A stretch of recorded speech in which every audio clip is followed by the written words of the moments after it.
Assalamualaikum warahmatullahi wabarakatuh.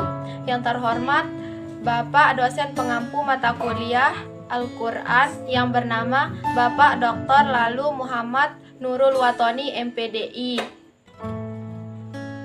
Pertama-tama, marilah kita panjatkan puja dan puji syukur kehadirat Allah Subhanahu wa Ta'ala yang telah memberikan kita berbagai macam nikmat. Salah satunya nikmat kesehatan. Tak lupa pula kita aturkan sholawat serta salam kepada junjungan alam Nabi besar Muhammad Sallallahu Alaihi Wasallam yang telah membimbing kita dari alam yang gelap gulita menuju alam yang terang benderang. Perkenalkan, nama saya Wina Dwi Astuti sebagai moderator dan sebagai pemateri pertama, dan teman saya Isita Atia Septiana sebagai pemateri kedua. Kami dari kelompok 1 akan menyampaikan hasil diskusi kami yang berjudul Al-Quran dalam Ilmu Modern. Yang pertama, segi ilmiah. Para pakar selalu berusaha meletakkan metodologi ilmiah untuk mengikat rantai fenomena-fenomena yang saling berkaitan dalam kehidupan dan di alam semesta ini. Allah telah menyeru manusia untuk melakukan riset dan belajar, sebagaimana tercantum pada surah yang turun pertama kali kepada Nabi Muhammad SAW, yaitu Quran Surah Al-Alaq ayat 1-5 yang berarti, bacalah dengan menyebut nama Tuhanmu yang menciptakan. Dia telah menciptakan manusia dari segumpal darah. Bacalah, dan Tuhanmu lah yang paling pemurah, yang mengajar manusia dengan perantara kalam yang tidak diketahuinya. Contoh dalam Al-Quran terdapat ayat yang menerangkan tentang ilmu falak atau astronomi, sebagaimana tercantum dalam Quran Surah Yasin ayat 38 sampai ayat 40, yang berarti, matahari berjalan di tempat peredarannya. Demikianlah ketetapan yang maha perkasa lagi maha mengetahui. Telah kami tetapkan bagi bulan manzilah-manzilah, sehingga setelah dia sampai ke manzilah yang terakhir, kembalilah dia sebagai bentuk tanda yang tua. Tidaklah mungkin bagi matahari mendapatkan bulan, dan malam pun tidak dapat mendahului siang, dan masing-masing beredar pada garis edarnya. Segi tasyri', Al-Quran menjelaskan pokok-pokok akidah, norma-norma, sopan santun, undang-undang politik, ekonomi, sosial, serta hukum-hukum ibadah.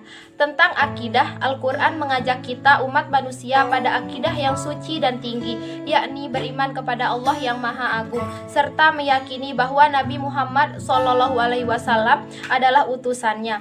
Apabila akidah seorang muslim telah benar, maka ia wajib menerima segala syariat Al-Quran, baik menyangkut kewajiban maupun ibadah, sebagaimana tercantum dalam Quran Surah Al-Mudaththir, yang artinya tiap-tiap diri bertanggung jawab atas apa yang telah diperbuatnya. Yang kedua, ada ilmu pengetahuan dalam perspektif Al-Quran. Pandangan Al-Quran tentang ilmu dan teknologi dapat diketahui dalam prinsip-prinsip dari analisis wahyu pertama yang diterima oleh Nabi Muhammad SAW, yang artinya, bacalah dengan menyebut nama Tuhanmu yang menciptakan. Dialah yang menciptakan manusia dari segumpalan darah. Bacalah, dan Tuhanmu lah yang paling pemurah, yang mengajar manusia dengan perantara kalam. Dia mengajarkan kepada manusia apa yang tidak diketahuinya. Surat Al-Alaq ayat 1-5. Surat Al-Alaq ayat 1-5 merupakan dasar dari sains dan teknologi dalam Islam.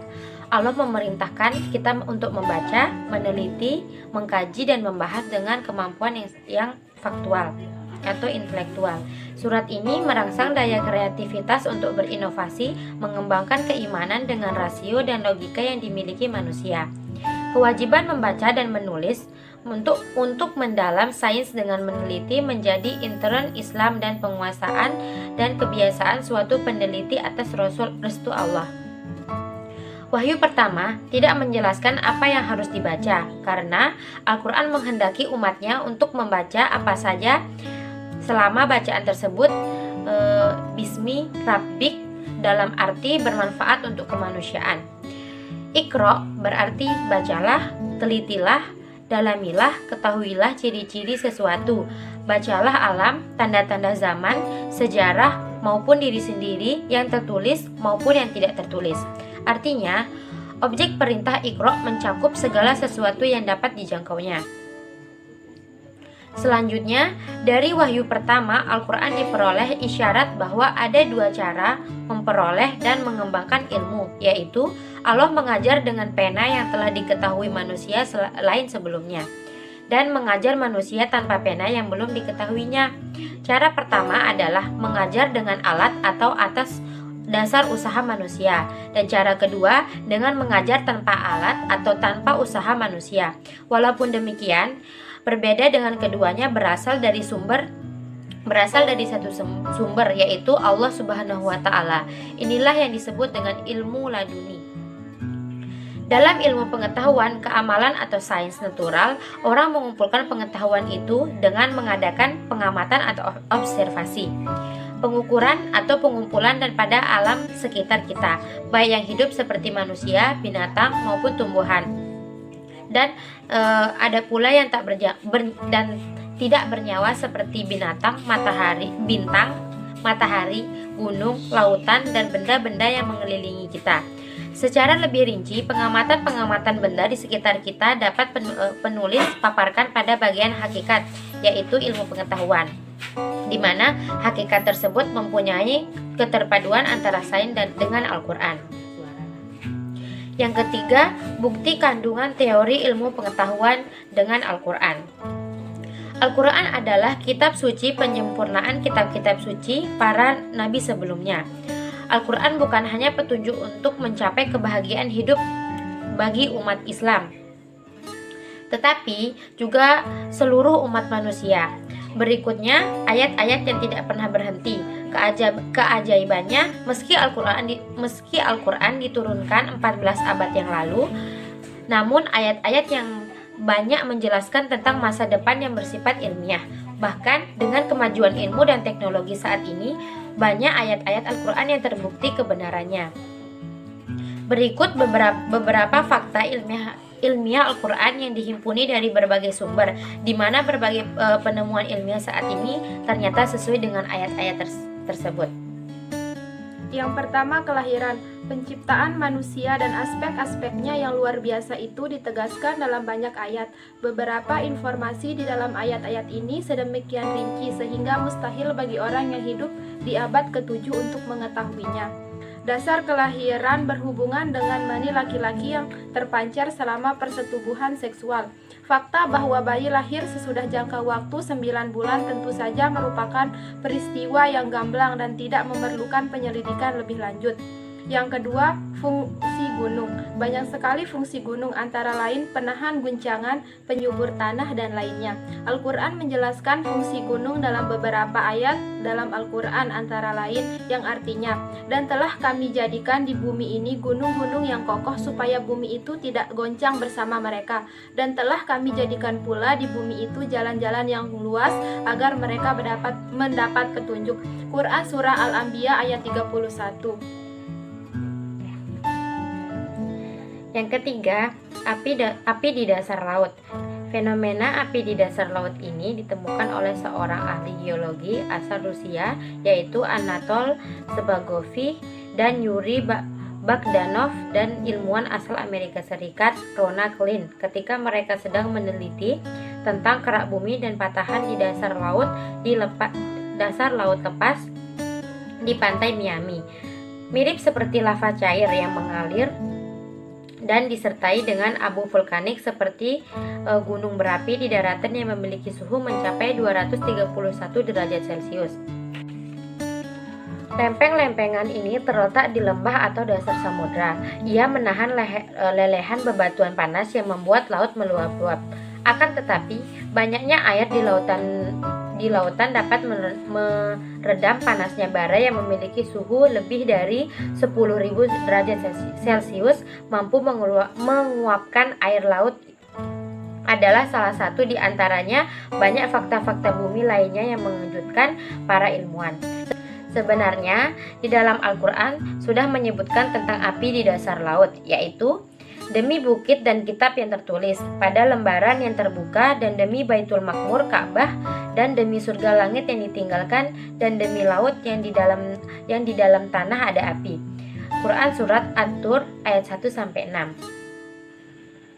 Yang keempat, garis edar tata surya. Fakta-fakta yang disampaikan dalam Al-Quran ini telah ditemukan melalui pengamatan astronomis di zaman kita. Menurut perhitungan para ahli astronomi, matahari bergerak dengan kecepatan luar biasa yang mencapai 720.000 km per jam ke arah bintang Vega dalam sebuah garis edar yang disebut solar apex. Semua planet dan satelit dalam sistem gravitasi matahari juga berjalan menempuh jarak ini. Semua bintang di alam semesta berada dalam suatu gerakan serupa yang terencana. Mengenai fenomena tata surya dan garis edar sudah tertulis di dalam Al-Quran, antara lain dalam surah Al-Anbiya ayat 33 dan surah Yasin ayat 38 sampai ayat 40. Orang-orang ini tidak bisa diam-diam.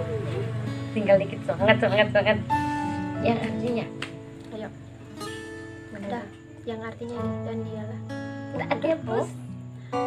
Yang artinya, dan dialah yang telah menciptakan malam dan siang, matahari dan bulan. Masing-masing dari keduanya itu beredar di dalam garis edarnya. Quran Surah Al-Anbiya ayat 33. Dan matahari berjalan di tempat peredarannya. Demikianlah ketetapan yang maha perkasa lagi maha mengetahui. Telah kami tetapkan bagi bulan manzilah, sehingga setelah dia sampai ke manzilah yang terakhir, kembalilah dia sebagai bentuk tanda yang tua. Tidaklah mungkin bagi matahari mendapatkan bulan, dan malam pun tidak dapat mendahului siang, dan masing-masing beredar pada garis edarnya. Quran Surah Yasin ayat 38 sampai ayat 40. Yang kelima, relativitas waktu.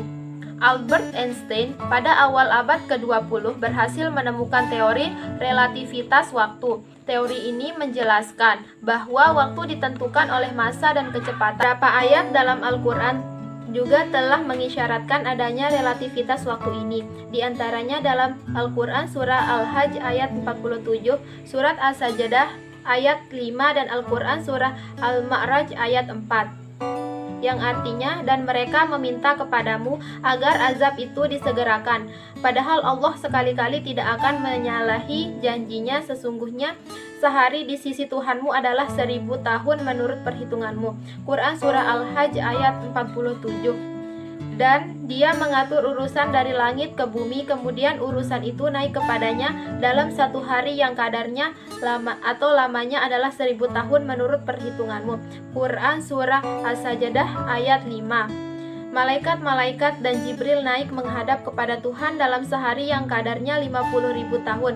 Quran Surah Al-Ma'raj ayat 4. Menurut kesimpulan dari kami, bahwa dari pembahasan di atas dapat kita simpulkan dalam hakikat ilmu pengetahuan dan Al-Quran adalah rangkaian atau gabungan aktivitas manusia dengan suatu struktur ilmiah, baik melalui pengamatan, penalaran, maupun intuisi, sehingga menghasilkan pengetahuan yang sistematis, geologis, dan nyata mengenai alam semesta dan serta isinya, mengandung nilai-nilai logika, etika, estetika, hikmah, rahmah, hidayah bagi perjalanan kehidupan manusia. Ilmu adalah sesuatu yang mulia yang wajib dicari dan didapatkan setiap manusia. Manusia memiliki naluri yang selalu harus dan tidak akan pernah puas dalam melakukan suatu hal. Akan tetapi, dalam ilmu pengetahuan, keinginan yang tidak akan pernah puas, yaitu keinginan menuntut ilmu dan keinginan menuntut harta. Ketidakpuasan manusia mencari ilmu selain membuktikan kebenarannya dalam Al-Quran secara ilmiah, juga untuk membentuk karakter seseorang, bisa mendapatkan keselamatan dan kebahagiaan yang baik di dunia maupun di akhirat. Sementara ketidakpuasan pencarian harta, di mana penggunaan ilmu tidak pantas pada semestinya, maka hanyalah akan menjuruskan pada madhorat.